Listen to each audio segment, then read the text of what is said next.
Anne Boleyn is one of the most mysterious, fascinating, intriguing figures of Tudor history. We all want to know the real Anne Boleyn, and the thing is, why we're so drawn to her story is for two reasons. I really think that because of her tragic and unfair treatment, the fact that her trial and execution, came out of the blue and really shook European history. It was unheard of to do what Henry VIII did to Anne Boleyn. It had never been done before. The other reason is probably the fact that we don't have so much of our own words. We don't really know what she was feeling or thinking. We can guess. We can guess thanks to the other sources we have. And I discussed that, obviously, in my forthcoming book that is coming out in May 2024, Thorns, Lust and Glory, the Betrayal of Anne Boleyn. And I really discussed the French betrayal. I really discussed the relationship between Anne Boleyn and the French, not just the French royals, but also the French diplomats, especially the French diplomats. And so here, I've been thinking as well, like in popular culture, we still love seeing Anne Boleyn on screen, and we have our understanding of her.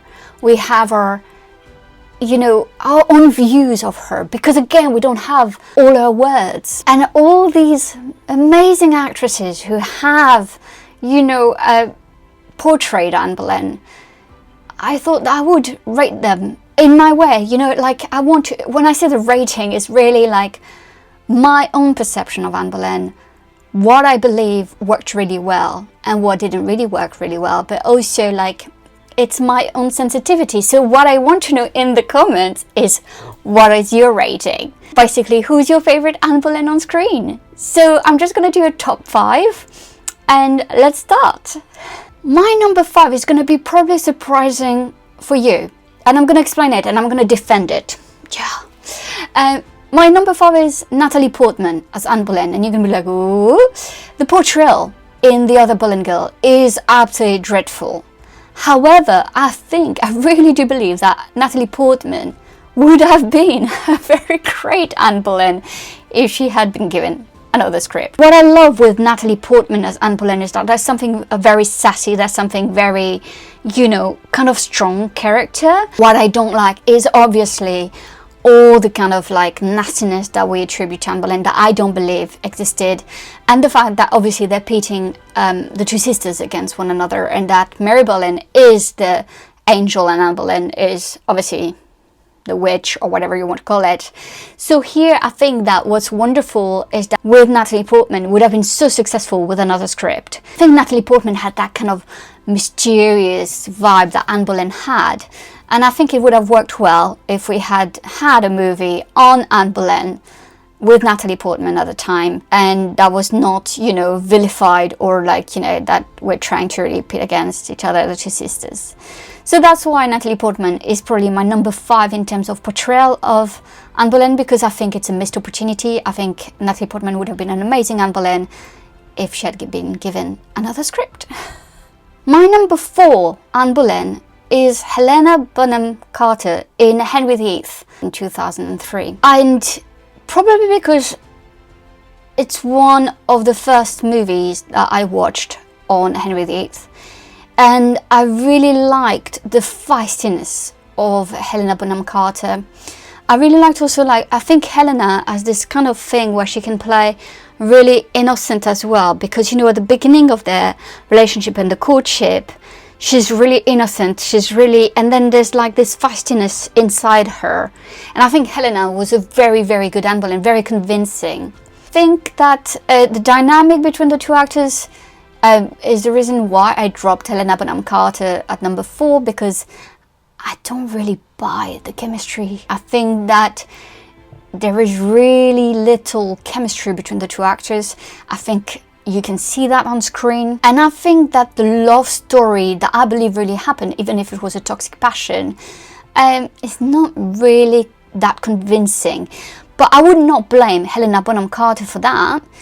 But however, it obviously makes the whole thing less believable in many ways, and so that's why I dropped Helena Bonham Carter as Anne Boleyn on number 4, and why she's not ranked up before, because honestly, if you just look at Helena Bonham Carter and her portrayal of Anne Boleyn, I think she's extremely convincing, and I think she did play a very, very good Anne Boleyn. My number 3 Anne Boleyn, favourite Anne Boleyn on screen, is Ruffle Cohen, who was portraying Anne Boleyn in the documentary I participated in, BBC or PBS, the Boleyns, A Scandalous Family. I really loved, well, first of all, Ruffle is half French, so it made it a bit more believable, not because Anne Boleyn was half French, but because Anne Boleyn had like so many formative years in France that her French would have been really good.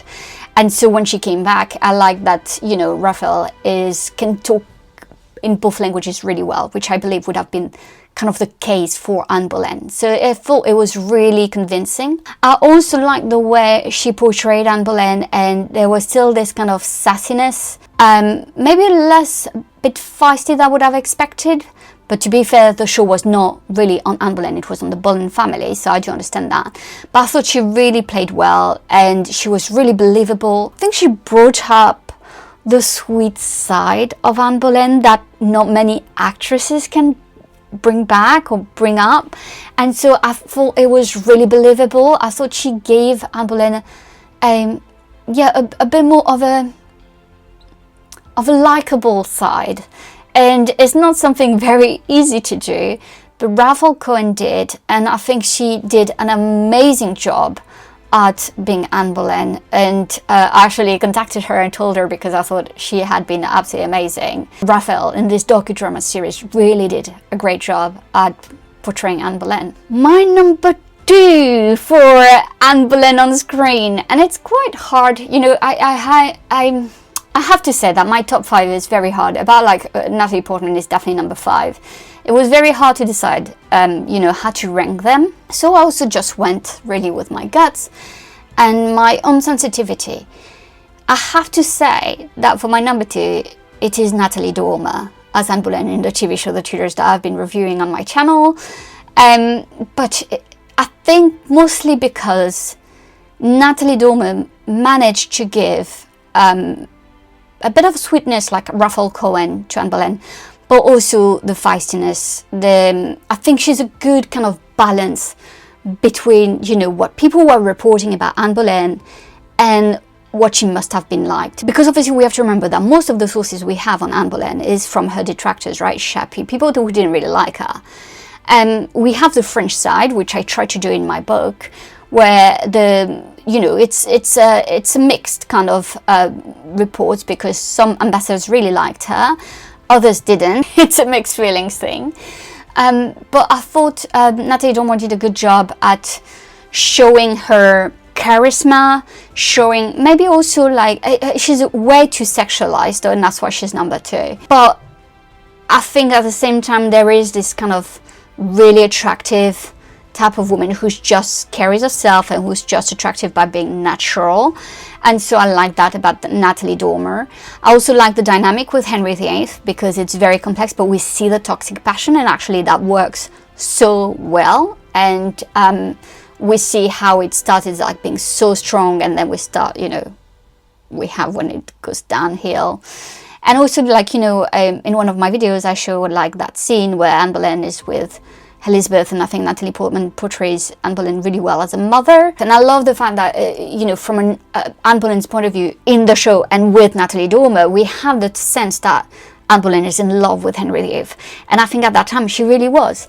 And so yes, I really, really enjoyed Natalie Dormer's performance. And though again, I think she has been too sexualized, so I would have liked an Anne Boleyn less sexualized.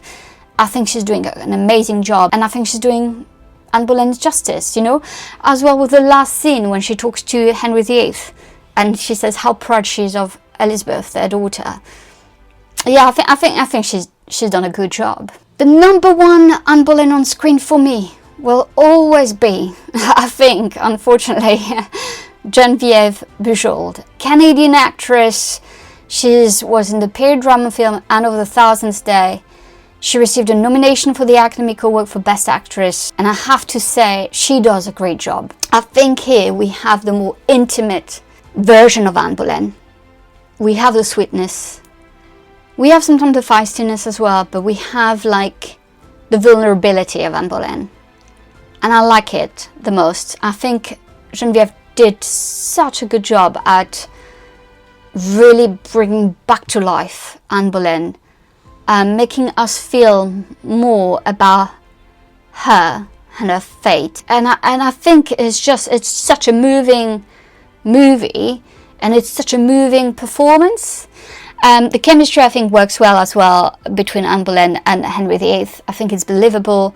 I think we have the tensions. I think really it is taking us so close to, you know, what she might have been like. We'll never really know for sure, obviously, but I think there is something very, very special about Geneviève Bujold as Anne Boleyn. She really portrays her, you know, like the essence of her. And though maybe we could do a mix of these 5 actresses to get the perfect kind, you know, of Anne Boleyn on screen, they all bring something new. And I think that's what I love as well, having Anne Boleyn on screen, is because every actress that I haven't mentioned, you know, they bring something to the table. Their own interpretation, the script they're given, gives something new to the Anne Boleyn, gives something. I think they bring their own personality in many ways. They bring their own personal essence, and it's mixed with Anne Boleyn.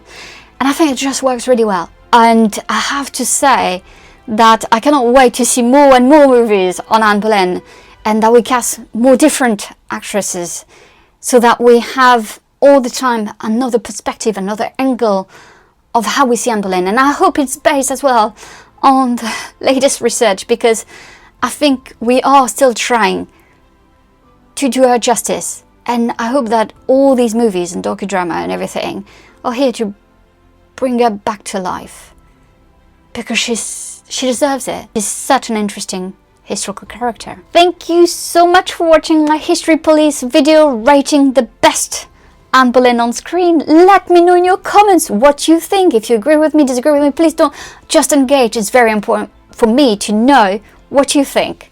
Thank you so much for watching, and I'll see you next time in another video. I'm so grateful for your support. Bye!